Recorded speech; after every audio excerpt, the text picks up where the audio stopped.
بتا کون ہے، کہاں سے آیا؟ کہا میں کربلا کے اطراف میں رہنے والا تاجر ہوں، اور میں پہلے کی مانند تجارت پر گیا ہوا تھا، اور جب بھی میں پلٹ کر آتا تھا میری 3-4 برس کی بچی ہمیشہ میرا ایسا والہانہ استقبال کرتی تھی کہ میری سفر کی ساری تھکان دور ہو جاتی تھی۔ لیکن آج پہلی مرتبہ جب میں پلٹ کر آیا تو پہلے کی مانند اس نے میرا استقبال نہیں کیا، بلکہ حیرت سے وہ میرے سامنے آ کر کھڑی ہو گئی، مجھ سے پوچھنے لگی بابا آپ یہاں پر کیا کر رہے ہیں؟ میں نے کہا بیٹی یہ میرا گھر ہے، میں گھر سفر سے واپس آیا ہوں، تو آپ کیوں پوچھ رہی ہو؟ تو کہنے لگی بابا میں نے سنا ہے کسی خارجی نے اپنے ساتھیوں کے ساتھ مل کر مسلمانوں کے خلاف خلیفہ کے خلاف خروج کیا ہے، کسی باغی نے بغاوت کی ہے اور سارے مسلمان اسلام کے اس دشمن کو قتل کرنے کے لیے قریب ایک نینوا مانی مقام پر جمع ہوئے ہیں۔ وہ دوڑی دوڑی گئی، میرے حجرے سے میری تلوار اتاری، کہا یہ لے جائیے اور آپ بھی اس باغی اور خارجی کا مقابلہ کیجیے۔ اور کہا جب میں تلوار لے کے یہاں پہنچا ہر ایک سے پوچھتے ہو کہ بتاؤ دکھاؤ وہ باغی کہاں ہے، وہ خارجی کہاں ہے، ہر ایک نے آپ کی طرف اشارہ کیا، لیکن جب آپ کو قریب آ کے دیکھا تو آپ مجھے کہیں سے باغی معلوم نہیں ہو رہے، کہیں سے خارجی معلوم نہیں ہو رہے، بتائیں اپنا تعارف کروائیے۔ فرمایا میں کوئی باغی یا خارجی نہیں، تمہارے نبی کا نواسہ حسین ابن علی۔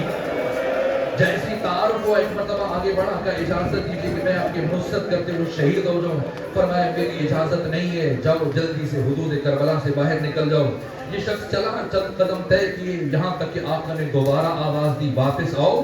یہ حیرت سے مڑا کہ حسین روانہ کرنے کے بعد دوبارہ کیوں بلا رہے ہیں؟ ایک مرتبہ جب مڑا امام نے فرمایا کیا بھول گئے جب تم سفر تجارت پر جا رہے تھے تو تمہاری 3-4 برس کی بچی نے تم سے کیا خواہش کی تھی؟ کیا تم سے نہیں کہا تھا کہ بابا اس دفعہ یمن سے واپسی پر میری یمنی عقیق کی انگشتری لے کے آنا؟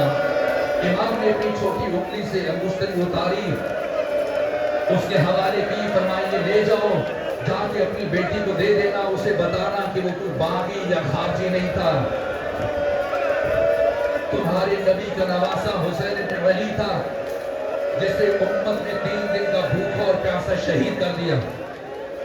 بس میرے عزیزوں کچھ لمحے گزرنے کے بعد آقا دوبارہ زین فرس پر سوار ہوئے۔ اب جب سوار ہوئے اس سے پہلے آقا نے جو صدا استغاثہ بلند کی، میں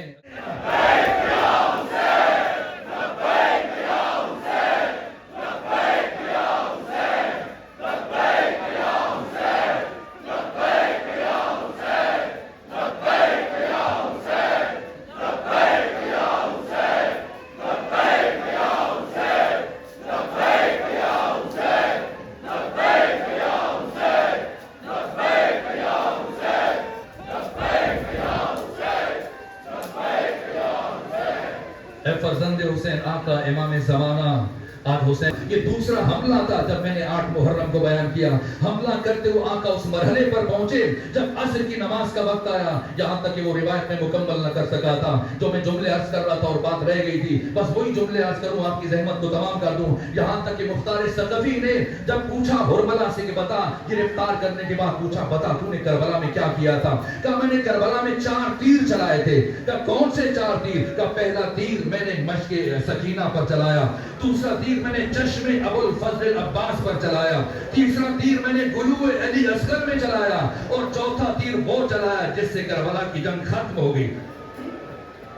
یہ چوتھا تیر کون تھا میرے عزیزو؟ جب ہنگام نماز عصر آیا تو جملے میں ادھورے چھوڑ گیا تھا، میرا جی چاہتے آج میں وقت عصر ان جملوں کو مکمل کروں جیسی حسین ابن علی نے نماز عصر کے لیے تکبیرۃ الاحرام کی۔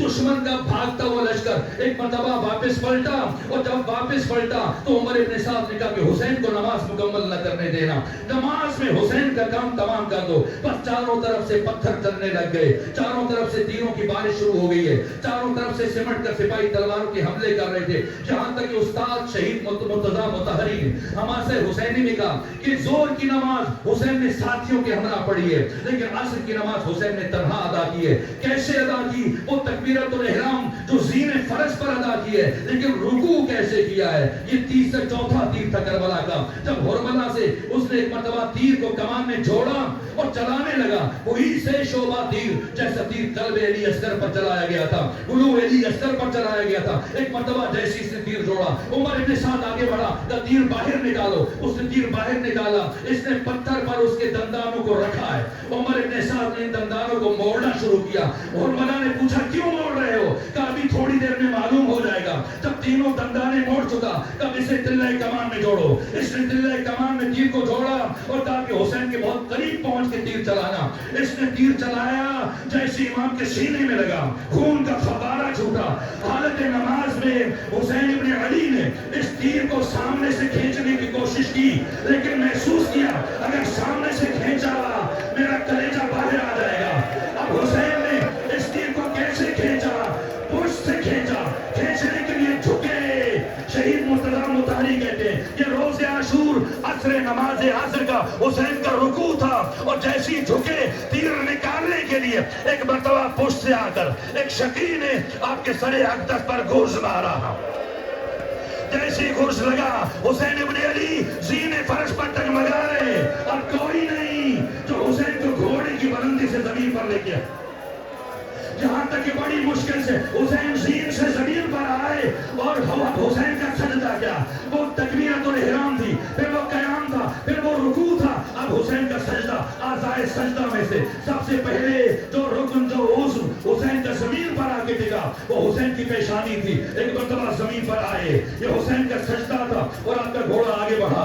جب کچھ آگے چلنے کے بعد اسے محسوس ہوا میرا راکب میری پشت پر موجود نہیں ہے، بہرحال میں نے بیان کیا، جہاں تک یہ دوڑا دوڑا خیموں میں آیا، خیمے کے دروازے پر پہنچا، انہیں ہلانا شروع کیا، بیویاں یہاں پر لپٹ گئیں۔ میں وہ مرحلہ تھا جب ثانیہ زہرا تلہ زینبیہ کی جانب چلی ہے، اور آپ کی بیٹی جناب سکینہ وہ بھی اپنی پھوپھی کے پیچھے پیچھے چلی ہے۔ وہ قیامت کا مرحلہ، حسین اس نشیب میں پہنچے، اور جب حسین اس نشیب میں پہنچے، ابھی حسین اپنی قوت کو جمع کر کے یوں زمین پر بیٹھے تھے۔ مجھے معاف کیجئے گا، بس میں آخری جملے عرض کر رہا ہوں، یہاں تک کہ شمر ابن ذوالجوشن آگے بڑھا، اس شقی نے حسین ابن علی کو کندھوں سے دھکا دیا، حسین پوچھ کے بعد زمین پر گرے، یہ چلتا ہوا آگے بڑھا، آقا حسین کے سینے پر سوار ہوا، جیسے سینے پر سوار ہوا امام حسین نے آنکھیں کھولی ہیں، فرمایا شمر بڑی اونچی جگہ بیٹھا ہے، شمر بڑی بلند جگہ پر بیٹھا ہے۔ اے شمر مجھے اچھی طرح سے یاد ہے بچپنے میں میرے نانا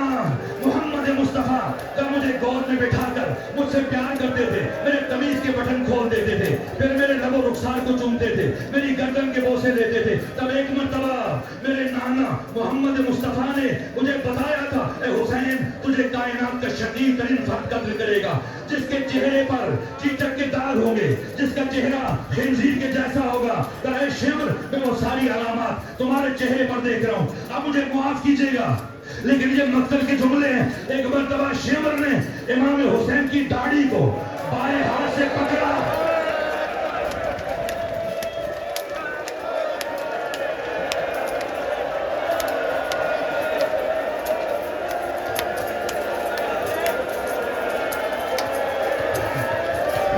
آقا کی داڑھی کو بائیں ہاتھ سے پکڑا، دائیں ہاتھ سے حسین کے رخسار پر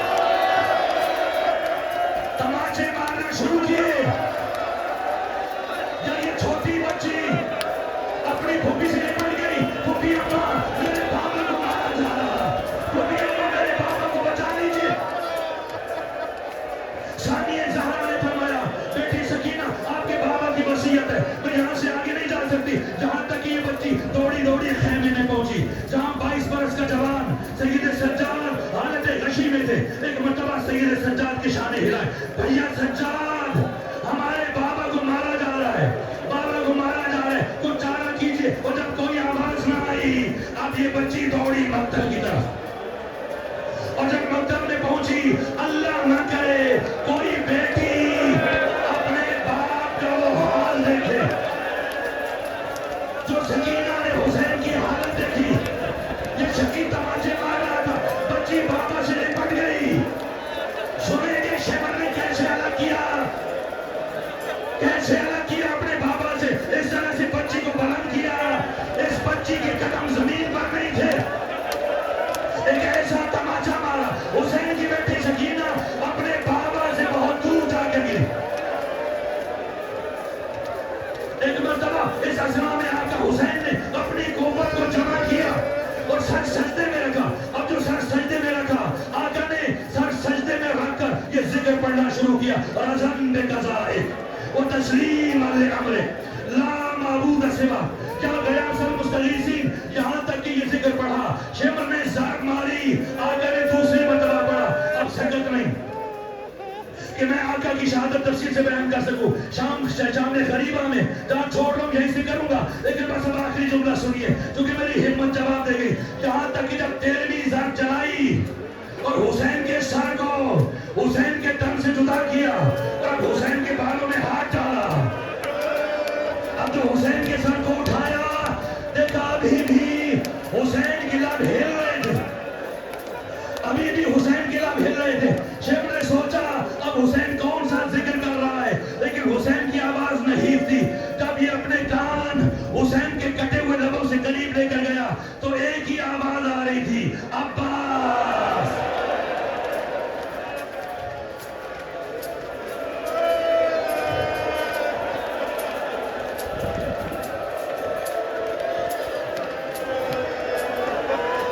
ایک جملہ اور سن لیجیے, آج سکت نہیں ہے کچھ پڑھنے کے بیان کرنے کے, لیکن ایک جملہ اور سن لیجیے. او سکینہ, وہ بیٹی جس کے سامنے بابا کا سر کاٹا گیا, سوچ رہی تھی ابھی میرے بابا کا سر مجھے دے دیا جائے گا سر کٹنے کے بعد, لیکن یہ وہ مرحلہ ہے جو میں بیان نہیں کر سکتا. شیخ ابن ذی الجوشن نے سر حسین کو اٹھایا, عمرو بن حجاج زبیدی کی طرف